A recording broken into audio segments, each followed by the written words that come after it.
Hey, what's going on? What's going on?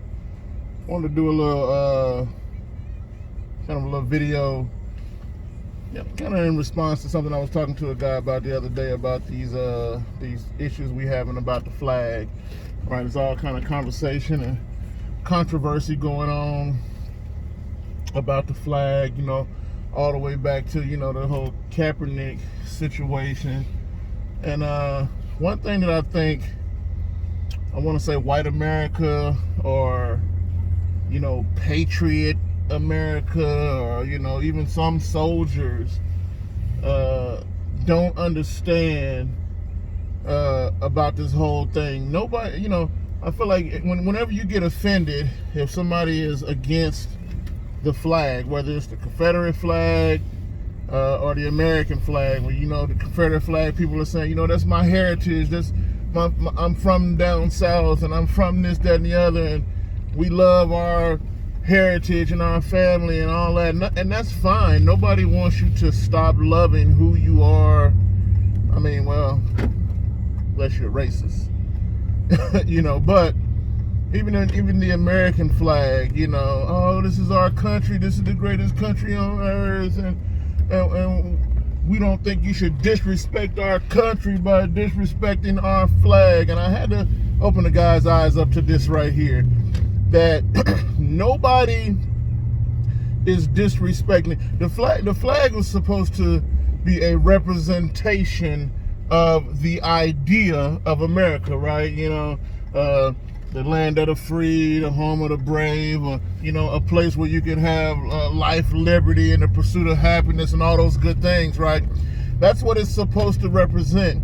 Here's what we have to understand is that for a large portion of our population, it does not hold up to that, right? America has not held up to her end of the bargain for a large portion of the population. And so when people go against it, they're not going against the idea. I hear people say all the time, if you don't like it so much, why don't you just leave?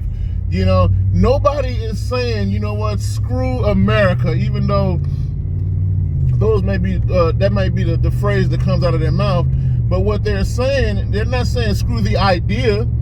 Who in their right mind would say, hey, screw or F life, liberty, and pursuit of happiness? I don't want none of that crap. I want to live in the land of the free and the home of the brave. Nobody is saying that. So when you get offended, you're offended because you think the attack is on the idea. But the attack is not on the idea. The attack is on the reality. And that's where I feel like white America is kind of asleep behind the wheel at. Because you don't understand, because what is not a reality for you does not mean it's not a reality for somebody else.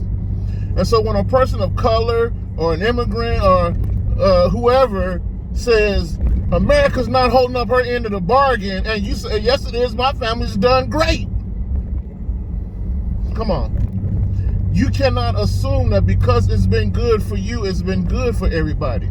And you got to get out of your feelings. And this is where I believe like the media and a lot of politics and a lot of other things kind of push this emotional drive in us, that you go straight to your emotions instead of going to a place of, well, let me try to understand why would you say something like that? If you feel like America is the greatest place on earth and somebody else doesn't feel like that, then you should be like, well, why don't you feel that way?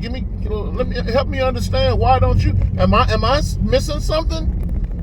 Why don't you think this is the greatest country ever to exist? Let me hear it from your side of the table. That's what we never do. We never seek to understand another person and their thoughts. And that person may say some stuff to you, and it may be complete lunacy. And you can say, oh, I'm not even going to pay that guy any attention. They're obviously crazy. But then somebody may present something to you that is a great reason why you can see them saying, you know what, this country has not done you right. According to what you're telling me, or what you've been through, what your people have been through, what your family has been through, because that's what you judge the greatness of America by.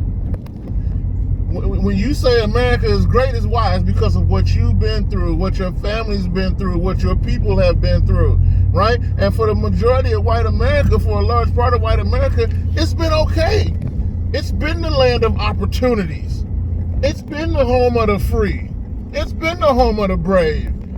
You've had the opportunity to reach after life, liberty, and the pursuit of happiness. But for people of color, they have not always had that same opportunity. And what we don't see in the hidden racism is when people see a person of color and automatically discount them or discredit them, like the Constitution said when it said we were 3/5 of a person. You're not even a real person. You're not even a whole person. I'm discounting you already. And because we don't say it out loud and we say it behind closed doors or we say it under our breath, does not mean it doesn't happen. When people go against the flag, they go against what the flag represents for their life today. When people look at the Confederate flag, the first thing they think about is its history rooted in slavery. They're not thinking about, hey, Uncle Jim and Aunt Betty and they down Southern roots. And you ought to say, if I celebrate something that was birthed out of oppression and belittling people and enslavement of people, if I celebrate something like that, then what's wrong with me? Because taking away the Confederate flag does not take away the memory of Grandpa Jim.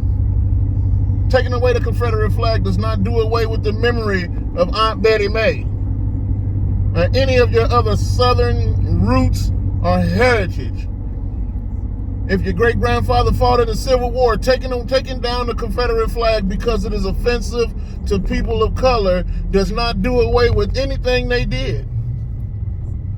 So why are you offended? Why are you really offended? It's because you don't understand anybody else. You only want to see things from your side of the table. And if all you ever do is seek to understand yourself, then you'll always be against other people, no matter what it is. It'll be the flag today, it'll be the color of your shoes tomorrow.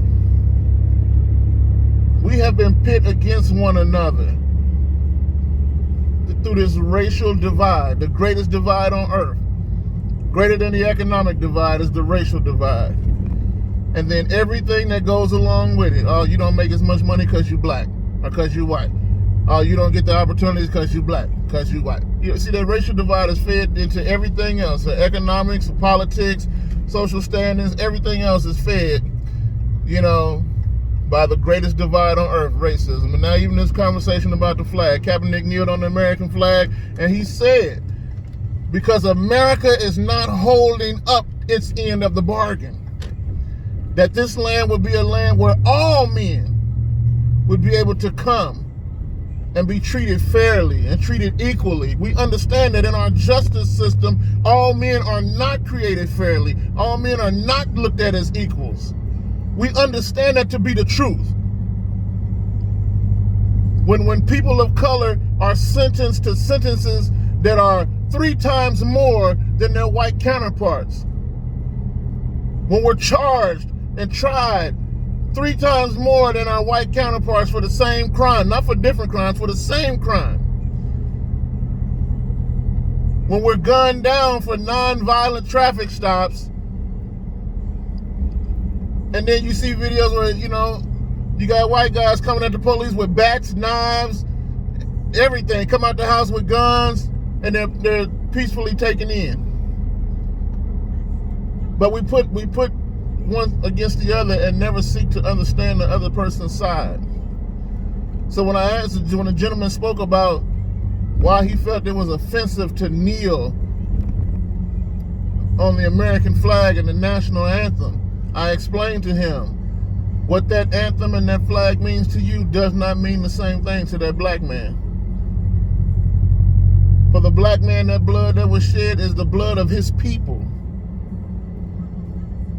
that were oppressed, that were beaten, that were tortured, that were genetically engineered, that were scientifically tested on, like lab rats. You got to understand what it means to him. He's not disrespecting or going against what it means to you, but what it means to him. And if you never seek to understand what it means to him, and I think one of the reasons why you don't want to understand what it means to him, because then you'd have to understand your America is not as great as you thought it was.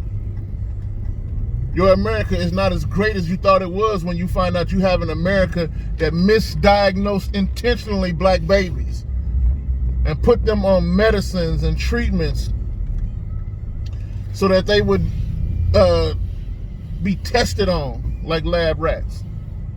That's the America that people go against, and I think that's what you don't understand. Ask a man about himself and his thoughts before you shoot him down for his actions. And that goes both ways. God bless.